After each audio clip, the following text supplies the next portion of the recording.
পৃথিবীর ইতিহাসের সবচেয়ে বড় সমস্যা কি জানেন? আমরা যেটুকু জানি সেটাকেই সম্পূর্ণ সত্যি বলে ধরে নিই, আর যেটা জানি না সেটাকে পাতি কল্পনা বলে সরিয়ে দিই। কিন্তু যদি এমন হয়, আমাদের ইতিহাসের একটা বেশ বিশাল অংশ আসলে হারিয়ে যায়নি, বরং লুকিয়ে আছে গল্পের আড়ালে। আচ্ছা, একটা জিনিস ভাবুন তো, যদি এমন হয়, মানে হাজার হাজার বছর আগে এই পৃথিবীতে আমরা একা ছিলাম না, বরং আমাদের মতোই দেখতে কিন্তু আমাদের মতো নয় এমন এক প্রজাতি আমাদের সঙ্গেই পাশাপাশি বেঁচে ছিল। এমন এক প্রজাতি যাদের শক্তি আমাদের কল্পনারও বাইরে, যাদের উপস্থিতি এতটাই অদ্ভুত ছিল যে সময়ের সঙ্গে সঙ্গে তাদের বাস্তব অস্তিত্ব মুছে গিয়ে জায়গা করে নিয়েছে পৌরাণিক বর্ণনায়। জানি প্রশ্নটা অস্বস্তিকর, কিন্তু একবার যদি ভেবে দেখেন তাহলে হয়তো আপনার নিজের বিশ্বাসটাই নড়বড়ে হয়ে যাবে। আজ বলবো তেমনই এক প্রজাতির কথা, যারা আমাদের সঙ্গেই ছিল এই দেশে, আর ছিল বলেই স্থান করে নিয়েছে ভারতের পুরাণে, সাহিত্যে, মহাকাব্যে। নমস্কার, আমি দীপ থট চ্যানেলের এই ভিডিওতে সবাইকে স্বাগত জানাই।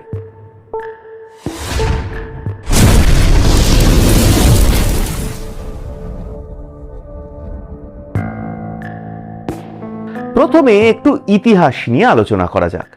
ইতিহাসের বই আমাদের একটা সোজা গল্প শোনায়, হোমো হ্যাবিলিস থেকে হোমো ইরেক্টাস, তারপরে হোমো সেপিয়েন্স, আর শেষে শুধুমাত্র আমরা। এই হলো মানব সভ্যতার বিবর্তনের একদম সাধারণ একটা চিত্র। ছোট থেকে এই ছবিটাই আমরা দেখেছি আমাদের ইতিহাস বইতে, তাই তো? কিন্তু প্রত্নতত্ত্ব অন্য কথা বলে। 1856 সালে জার্মানির নেয়ার ভ্যালিতে প্রথম যে কঙ্কালটা পাওয়া যায় সেটা আমাদের এই ধারণাটাকেই চ্যালেঞ্জ করে দেয়। সেটা ছিল অন্য এক মানব প্রজাতির কঙ্কাল। না, ঠিক মানব প্রজাতি বললে ভুল হবে, এটাকে বরং মানব প্রজাতির একটা শাখা নদী বলা যেতে পারে, যেটা মূল প্রবাহ থেকে বেরিয়ে সম্পূর্ণ আলাদা গতিতে প্রবাহিত হয়ে মিলিয়ে গেছে অনেক দূরে। আর সেই প্রজাতির নাম হলো নিয়েন্ডারথাল। এক এমন মানব প্রজাতি যারা দেখতে মানুষের মতো হলেও গঠন ছিল সম্পূর্ণ আলাদা। তাদের হাড় ছিল পুরু, বুক ছিল চওড়া, কাঁধ ছিল ভারী, আর পেশি ছিল এতটাই ঘন যে একজন পূর্ণবয়স্ক নিয়েন্ডারথাল সহজেই এমন কাজ করতে পারত যা আধুনিক মানুষের কাছে প্রায় অসম্ভব। তাদের শরীর ঠান্ডা পরিবেশে টিকে থাকার জন্য তৈরি হলেও সেই গঠন তাদের দিয়েছিল একদম বিস্ফোরক শক্তি, একটা এমন শারীরিক ক্ষমতা যা আমরা আজ কল্পনা করলেও পুরোপুরি উপলব্ধি করতে পারি না। শুধু শক্তিই নয়, নিয়েন্ডারথালরা ছিল বুদ্ধিমানও।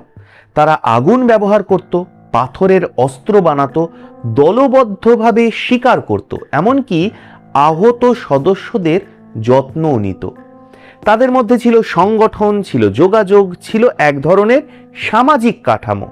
তারা একা ছিল না, তারা ছিল একটা গোত্র, একটা ইউনিট, একটা সেনার মতো।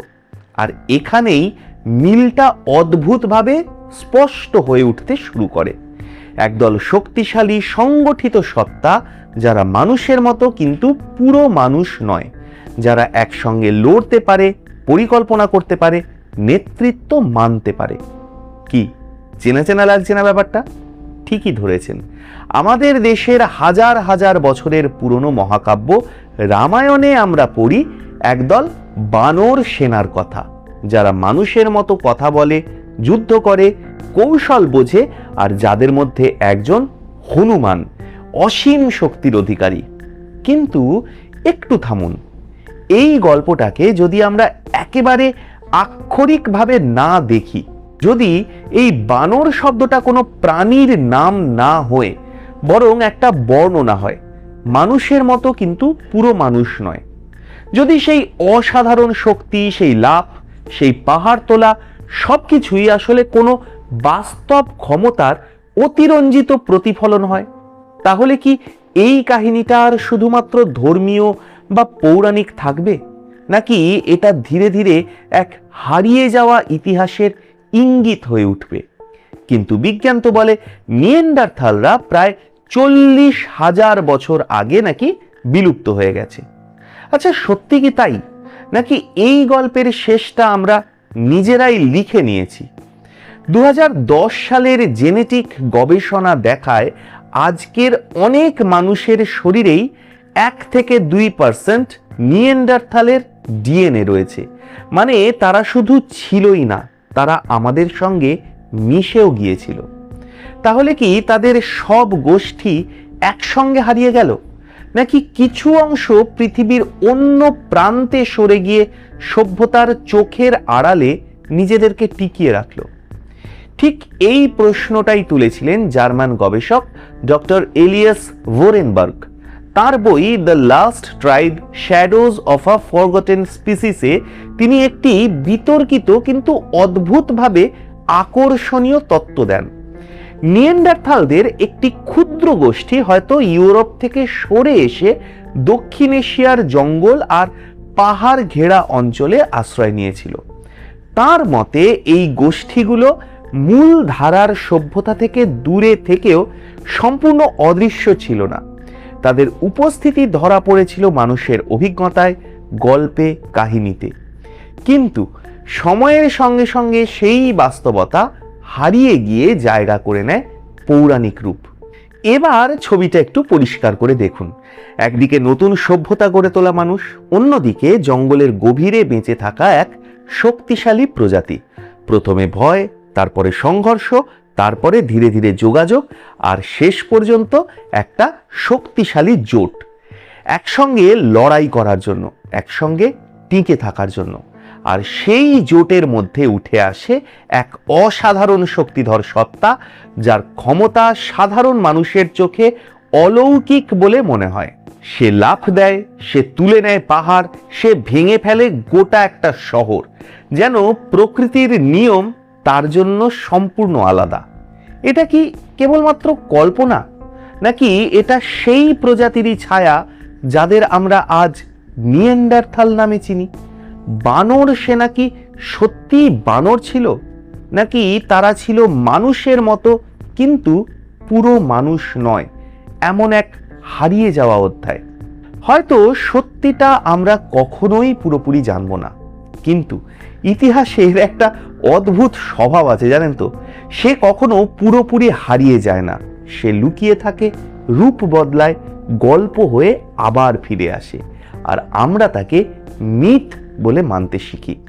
কিন্তু যদি সেই মিথের ভিতরেই লুকিয়ে থাকে বাস্তব, যদি আমরা ভুল জায়গায় উত্তর খুঁজছি, এরকম হয়?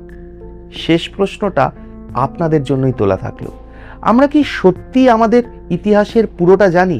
আমাদের ইতিহাস কোথায় শেষ আর গল্প কোথায় শুরু, এটা কি সত্যি আমরা জানি? কেমন লাগলো আজকের এই ভিডিও, তা কিন্তু অবশ্যই জানাবেন কমেন্ট করে। আর এইরকমই পুরাণ, ইতিহাস, ভূগোল, বিজ্ঞান, সিনেমা, এন্টারটেনমেন্ট, দুনিয়ার নানা বিষয়, নানা অজানা কথা, অজানা রহস্য জানতে সাবস্ক্রাইব করুন দীপ থট। পাশে থাকা বেল আইকনটা প্রেস করতে ভুলবেন না। আর হ্যাঁ, এই ভিডিওর ডেসক্রিপশনে এই চ্যানেলের ফেসবুক পেজ, ইনস্টা হ্যান্ডেল আর হোয়াটসঅ্যাপ চ্যানেলের লিংক রয়েছে। প্রত্যেক ভিডিওর আপডেট সবার আগে পেতে ফলো করে রাখবেন ফেসবুক আর ইনস্টা, আর জয়েন হয়ে থাকবেন হোয়াটসঅ্যাপ চ্যানেলে। আর প্রত্যেক রবিবার সন্ধ্যে ঠিক 7টায় চোখ রাখুন কেবলমাত্র দীপ থটে।